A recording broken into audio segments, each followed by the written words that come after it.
Hello, everyone. Welcome back to another edition of Fan Fiction Daily. Whenever I can get around to them, I guess. GM turn play-by-post role-playing experience. If you want to join in, head on over to our Discord, community Discord, which is discord.gg/Henley, and check out the fan fiction subcategory for more information. So yesterday I wanted to take a break from the fan fiction, so I didn't post up a GM turn, but we do have some replies that we can do for Act 16, I think it is. So let's go ahead and sort that out right now. Okay, so 4 people have posted, so we'll go ahead and do them. So I guess we'll just slap this out right quick. Yeah. Okay. Dr. Cirrus. Okay, Zachary Blackhall can have 2 experience points. Next. Big Food. Okay, John Stern.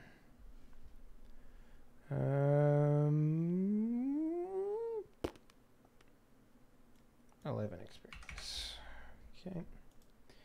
Blind Watchman, aka Tyler Blackmar. I wonder if you'll get the lowest today again. And last but not least, we have Heavy Metal Madman, aka Samuel Davis. And his total is 32 XP. That's lots of XP. You should spend some. Alright, let's see the turn order real quick. Alright, so Zachary Blackhall, 2 yellow. That'll most likely be first. John Stern. 3 yellow. 3 green, sorry. Well, it appears that John Stern is actually ahead. Tyler Blackmar now. 1 yellow, 1 green. There's something about that particular role that is weird. So you're in second, not last. Go team. And Samuel Davis. 1 yellow, 2 green. I think that puts you at the top. Yeah. So Samuel Davis, followed by John Stern, followed by Tyler Blackmar, and then Zachary Blackhall. All right. Let's get to rolling. All right. So consciousness races back into Sammy's still body. He immediately jolts up on a cot, gasping for air. As soon as breath fills his lungs, he begins to cough violently. A red-haired woman takes notice and rushes over. Easy now, just breathe. She hands Sammy a glass of water. Here, drink some. He carefully reaches for the glass, takes a sip, and manages to rasp out a thank you. After settling down for a bit, Sammy manages to articulate a question. Am I in Bayland? The red-haired woman begins attending to others in the room. Just barely. Lord knows how you even got here. You're lucky to still be alive, considering the shape they found you in. Sammy winces as he felt the bandages on his skull. Yeah, I guess so. The red-haired woman returned to Sammy to take the glass from him. What exactly happened to you out there? We have about 24 people with the exact same wounds as you. What's going on out there? Sammy leaned against the wall.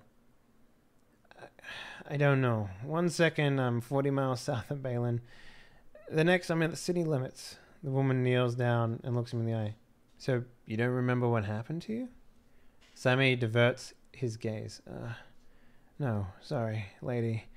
I wish I could help, but I really don't. The woman sighs. Don't worry about it too much, kid. Just get some rest. Sammy laid his bruised body back down on the cot. Hey, miss, can I ask you something? The woman had already begun resuming her duties. Yeah, sure, what is it? Sammy rubbed his arm. Can I borrow a cigarette? I'd like to attempt an untrained charm check to obtain the cigarette. I mean, that's not really necessary. You can just have a cigarette. But she does say that you need to smoke it outside, away from all the other people in this place. So I won't give you a strain for that. But yeah, have your cigarette, my man. All right, John Stern. Okay, big food. Since this trip is going to take a bit, he decides to sleep for the rest of the journey. John sleeps on the cot to heal his strain. Okay. So he dreams a fever dream. You see the little boy sitting in front of a TV set watching people fight, boxing.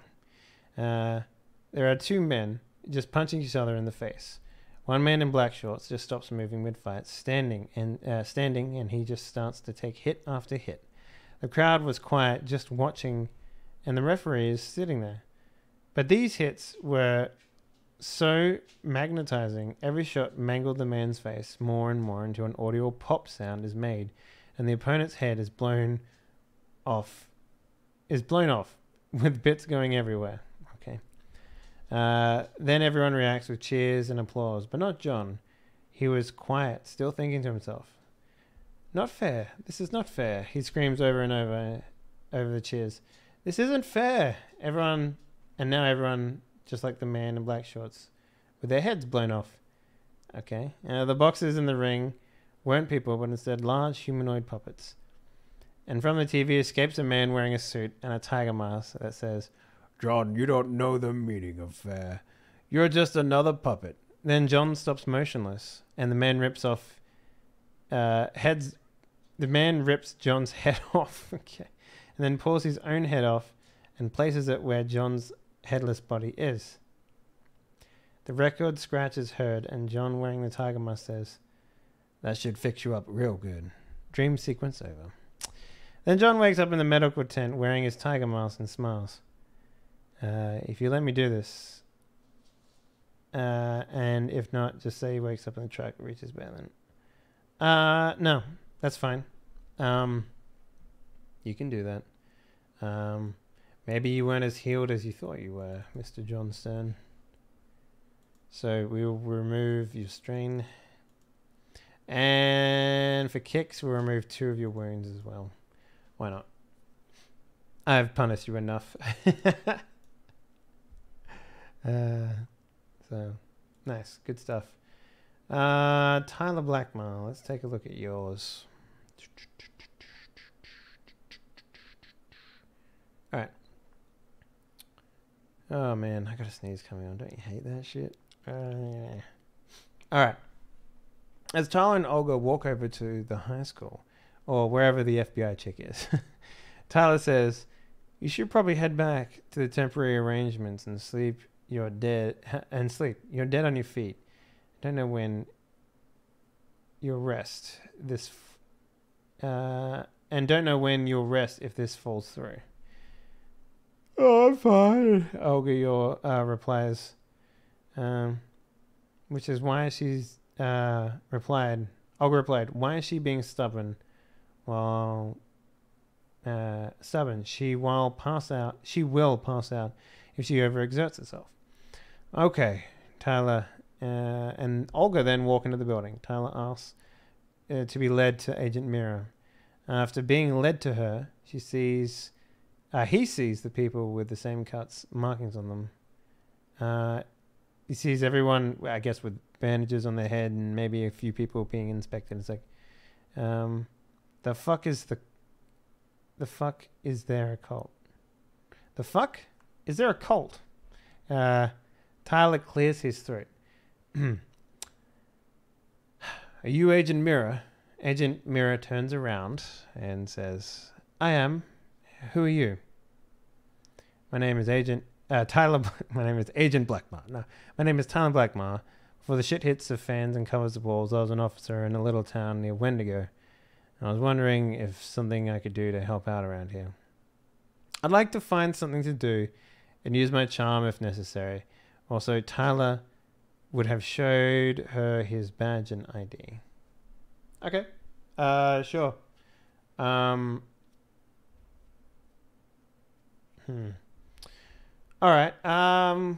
Well, so here's the thing. She is going to accept your help regardless, but we can make this charm roll to see whether or not you get a special assignment, I guess, or whatever. That's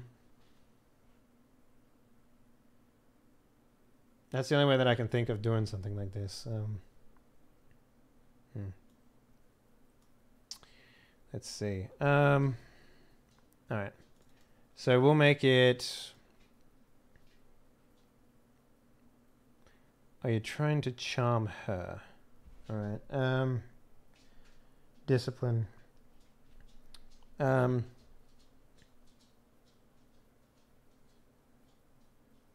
Yeah, so her discipline would probably be 1 purple, 2 red, which is the equivalent of 2 yellow, 1 green. In what was it? Discipline? Take a look here. Cool. No, yeah, definitely the same and cool. All right. So if you want to roll, you have to roll against that. So charm. That's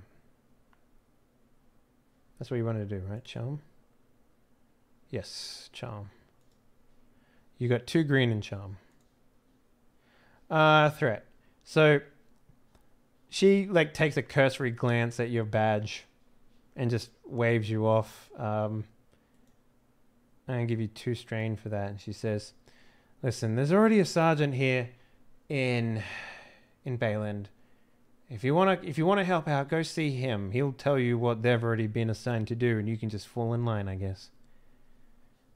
And then she goes back to like prodding at some fucking, I guess, kid or teenager that's been head cut up, and she's like, "Stop being a bitch." And she like grabs the kid's head and like closely inspects it with tweezers and like starts pulling at the flesh. The kid starts moaning and complaining about how much it hurts. And then you two are sort of, I guess, asked to leave, or you can stick around, I guess. I mean, there's no one really pushing you out the door.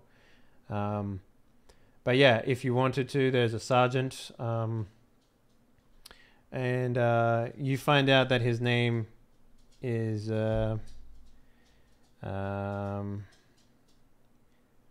what's a good sergeant name?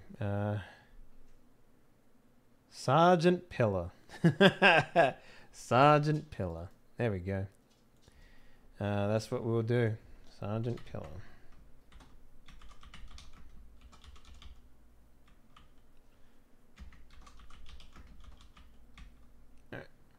And yeah, you can go to him for an assignment if you want. Yeah, good stuff. Good stuff. And last but not least, we have Zachary Blackhall, aka Dr. Cirrus. So let's take a look-see. Fuck you. Crunchy bends are delicious. Zach tore open the bag and shuffled the contents in his throat. Garlic. He could filch a pension, break into a penthouse, or steal a 7-figure jewelry set, but he could never acquire a refined palate.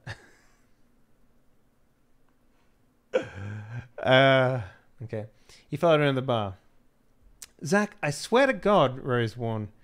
"Relax. I ain't pushing it. I do know how to treat a lady. You call me a lady one more time, and I'll cut your nuts in honey and stake you in front of an anthill." Jesus. Ballbuster, for real.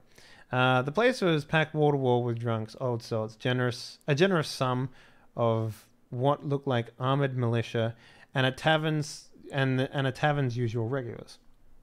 To the left hung the bar. To the left hung the bar and the kitchens, while the rest, save for a rickety staircase wedged in the back, was occupied by tables and chairs, most of which were filled with raucous laughter, bounced back and forth with a few more kicks and punches being thrown in between opposite parties. They quickly stopped when a trio of bouncers, each looking around 300 pounds of beef, pulled out telescopic batons. This is the kind of place that was a little too lowbrow for his taste, but he needed to fit in. Wow, man, this place is a fucking trash hole. His hands pass through the door hinge, pie the door hinge, and spread the collected grease across his cheek. The past few days left him roughed up, but the less he looks like a rich boy, the better. That bouncer with the eye patch looks like... No, that's not Kronk, Rose grunted as she sat down. He took the seat next to her. Anyway, I got a different proposal for you. She sighed. Sorry, I've had a long day. It's fine. You have an ear to the ground. You know what's up. And want a couple of things in this shitty situation. Think of it as a mutually beneficial agreement. God, I can't fucking read. I need a place to crash while I'm in Bayland, and you likely have a few tasks to take care of. We've had our spats in the past, but I can get things done. A favor for a favor. Zach wants to make a deal with Rose, who's willing to do a job in exchange for a safe place to stay. All right.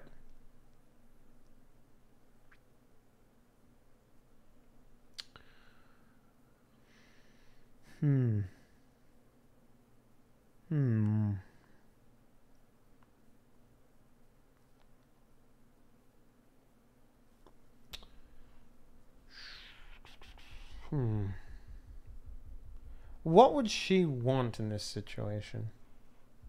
That's a good question. I don't know what she would want.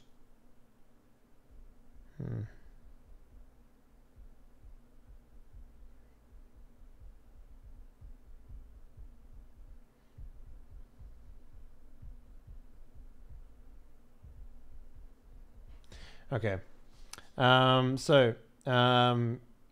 She was leaning back on the chair, maybe like picking her teeth or something like that. When you mentioned, that you could get something for her, she sort of leans forward and goes, not a lot is worth much anymore, right? Apparently the world's ending. Paintings and money, it's not really something people need these days.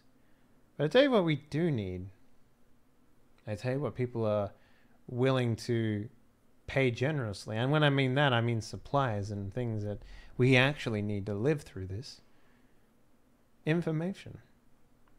If you can, I don't know, somehow make it so that I find out what Agent Mirror is already capable of knowing, maybe we'll have a chat. Who knows? Maybe I'll just even let you sleep in the bed rather than on the couch. It's a lot more comfortable, trust me. She gives you a wink, and then she puts her hand in the air when there's a maid walking around. Not a maid, a waitress walking around. And she orders a couple of shots of whiskey for both you and her. She raises a glass and says, to a beautiful partnership then, Get me what she knows, and I'll give you what you want. And if you accept that deal, glasses clink and shots are drunk. I was looking for the right pronoun there, but that's the one. All right. So that pretty much sums up everything. I'll give you a strain for that, Mr. Blackhole, because you did do something, even if you didn't roll the dice. All right. So, I will be posting the actual GM turn written one tonight, or today in a couple of hours. And yeah, I hope to see more responses tomorrow. All right, guys, have a good one. Thank you very much for watching. We are going to end the stream here for now, unless we can organize to get some multiplayer stuff going, because I would love to get a video of that to some degree happening. But I don't think Arthur's on right now. I don't think he will be for a couple of hours. So yeah. Anyway, we'll be back when we do that. But until then, have a good one. Have a good night, and we'll see you later. Bye-bye.